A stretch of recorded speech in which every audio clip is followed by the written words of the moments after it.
Howdy, y'all. Well, I'm going to put in a video I made of 5 things that I think a prepper or new preppers should put to the list of things to try and get. And I was actually tagged by Poormansbushcraft, and so I'm going to put down in the info box the people I'm going to tag are going to be Adventure Canine. There's going to be Steve at Safe Arm Review. We're going to do Cutlery Lover, Living History School, and the Haas USMC. And those are my 5. We may not hear replies from all of them. Who knows? But that's about it. I put the video together already, so I'm just going to tag it at the back end of this. And yeah, 5 things that I think you should have as a prepper. And prepper is one of those, they're just branding a term on anything. People that are trying to be prepared. And yeah, there you go. Thanks for watching. Well, this one's going to be kind of hard to get, but I'm going to say number 1 on the list is to get a forge. With a forge, you can make tools, you can repair tools, you can make building materials. It's pretty invaluable if it hits the fan, and really in the long run, building your skill level is key. Well, to go with the forge, you need a good supply of metal. We've got some, these are actually old weights to help push the plow down. Here's some old teeth for doing hay or alfalfa. These are the teeth that went on the blade, and some of them are actually broke.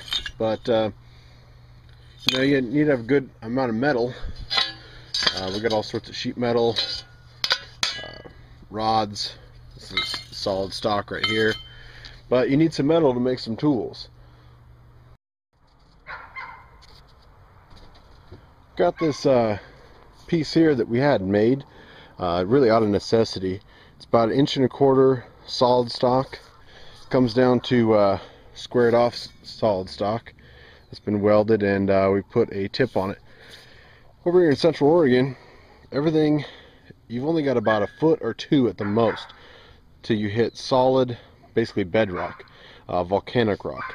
All this stuff here has been pulled up, so anytime you build or dig or drill or anything, you've got to be able to handle the rocks. I don't know if you can see that. You can see it's not hard to find rock just under a little bit of this sort of debris silt that's built over hundreds of years here. But this really allows you to get under pretty deep without having to dig a big hole, and works as a big old pry bar. These things aren't that easy to split. I have split a few of them, but yeah, they can be anywhere from this size to car size. So around here in Central Oregon, you might need to build your own tools. You can see that only goes down a couple inches. There's a big rock right there. So you never know. Got to build your own tools and know how to do it. Now you're going to see a general theme in my list, I guess. I'm going to say get yourself a cheap welder. That kind of goes on the side. Obviously, you're still going to have electricity, but as a prepper, it's really not all about the end of the world. It's building your skill set, learning how to do things, and doing things for yourself. And having a welder allows you to repair tools, build things, and really kind of make your own, and save money and build your skill set in the process. So I'm going to say a welding set. These are brand new, little 80 amp buzz box, about 300 bucks. I got this one 100 bucks at a pawn shop. So especially look for Craigslist, stuff like that. You guys don't have to buy new. Alright, next is going to be a sharp blade, maybe a pair of scissors. I think a prepper should be a coupon cutter. I want to show you my last trip to the store. You can see that. Your total savings was $33.37. My original total was like 84 bucks or something like that. Got it down to, what did I pay? 53 bucks.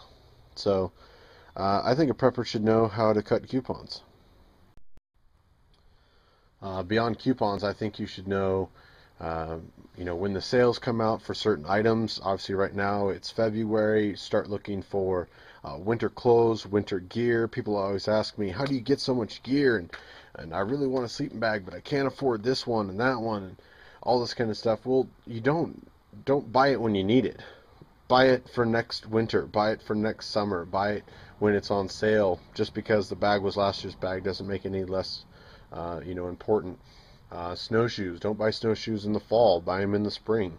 Vice versa. Summer gear, buy it in the winter. And really, that's sort of the prepping mentality. You're not buying, you know, I'm not buying rice-a-roni for tonight's meal. I'm buying it for next summer to eat sometime. And I think that's really kind of the prepper mentality. Is it's the next meal. It's not this meal.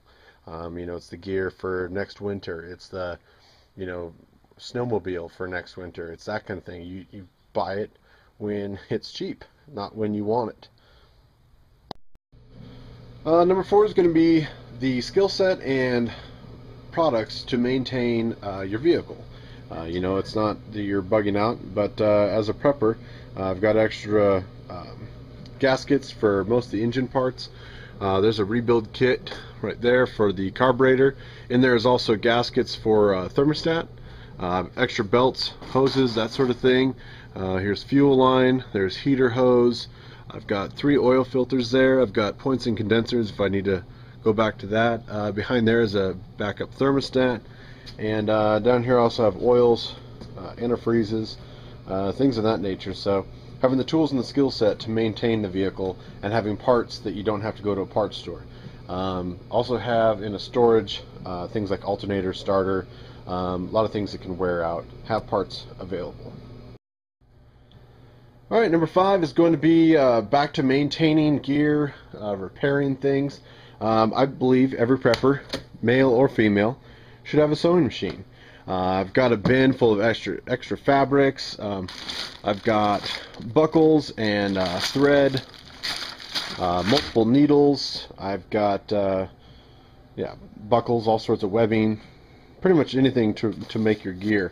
Extra zippers, and you know, here's one example I did a long time ago that I've since turned into a cook kit. But you know, you can make or maintain and repair your gear, and I think that kind of goes along with the lifestyle, is being self-reliant, being able to do your own things, build your own stuff, maintain your own stuff. And I think that's the true heart of the prepper, beyond the end of the world as we know it situations, is just being able to be your own man.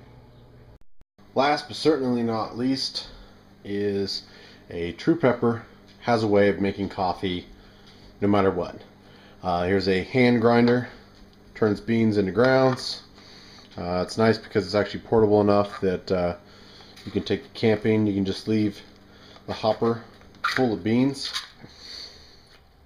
put the grinding end right over your cup if you didn't bring anything else, and you can do grounds. Of course, percolating coffee is still one of the best way to brew a cup of coffee, and I think every prepper should be able to have coffee no matter what the situation.